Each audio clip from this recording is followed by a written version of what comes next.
All right, so this morning I'm changing the oil in the Pro 1200, and we do that. I just did it. Change the oil. I haven't put the oil back in it yet, but we use usually we use Mobil 1 filters, and I'll show you guys. We use these ones, the extended performance. Even though we don't go to 20,000 miles on the truck, these if you guys watch reviews and stuff online where they're cutting filters apart, the Mobil ones are probably one of the best ones in the industry. The only one that I saw that was better than this was the Distance Plus by Bosch, and it's a bigger filter. It has just slightly more media in it, but it's actually just physically a bigger filter, and it's good for the same amount of mileage. Now, I changed the oil in this truck. This is a Pro 1200 truck. This is, the moneymaker at the moment, since my steam action hasn't been running for 3 months. This is the moneymaker right now for my business.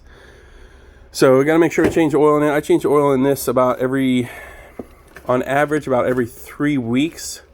It gets an oil change.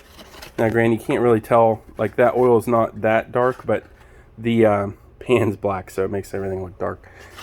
But yeah, these aren't Bosch, sorry, these are Mobil 1. These filters are pretty good, and they don't have a cardboard retainer in them like the Fram filters. But I really like these, and the casing's pretty thick too. So yeah, I use these, and then I use Rotella oil. So let me get over here. I'm gonna walk around this rug. I use Rotella. There we go. And so I use this specific oil because this is what the Butler units are running. At least Mark Sager runs this, and he's had really good luck with all of his Butlers.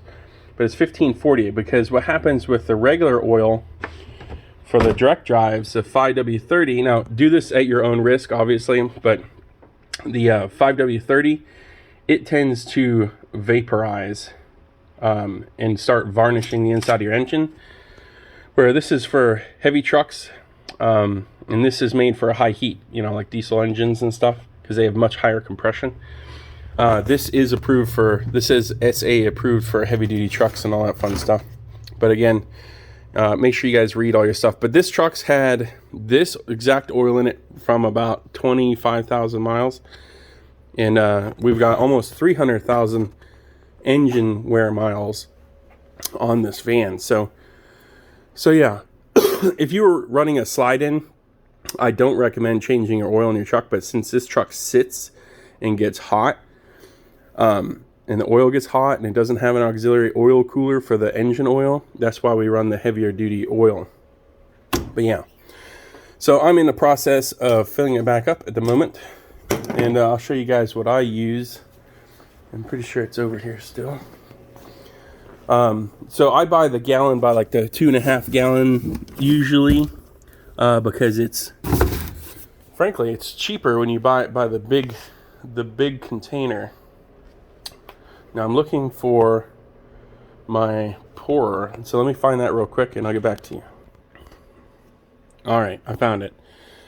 So this is what I use, because the trucks I got 2 trucks that take 6 quarts, and then the big new truck, I only had to change the oil in it once, but probably won't be changing that again since it doesn't go anywhere. I use this because they all take different amounts of oil. You can fill it up for how many quarts that it takes. Fill this up instead of trying to guess, especially when you got the small containers, because they only hold about 3.7, 3.5 liters.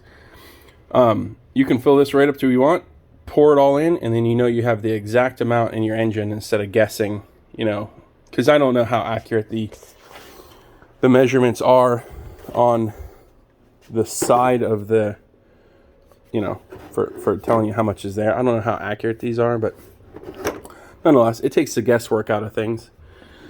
Yeah, this is for the new truck, if I ever get to change it again.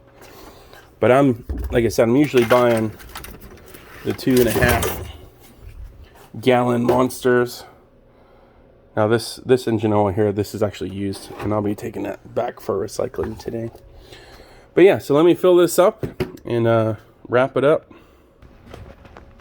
So yeah, I got exactly 6 quarts in there, and then I'm gonna go ahead and put it down the oil fill, and then we're gonna start the truck. Then we're gonna clean the dipstick off, and then check the oil level, make sure it's good to go.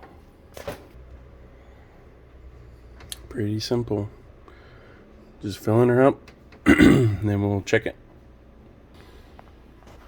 All right, guys, just wrapped it up. Pretty easy. Yeah. So either way, we're going to run it for a minute, and then probably about a minute, not just a couple seconds, but about a minute. And obviously we'll make sure the oil pressure is up on the dash. And then we'll shut her off, check the oil, and then reset the oil life on the dash. So, all right, just check that. We're good. If anything, we're right on the high mark, which is fine, because the oil filter doesn't get completely saturated until you drive it for a couple more minutes. All right, so we're going to turn the key on. This is a Chevy Express. You're going to go over here. I'm pretty sure it's this one. Maybe not. Okay, it's the info one. Oil life. Here we go. I'm going to hold the check mark in. Boom. 100% oil life. And that's it. Pretty simple.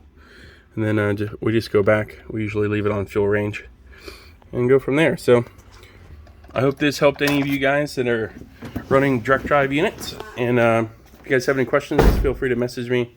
But let me clean the screen off there. Pretty simple. Here you go, John. Pretty simple to do. But yeah, usually I change all the oil in the shop here, just because then I know if there's any problems, it's my fault. So all right, guys, I hope you have a great day, and see you in the next video.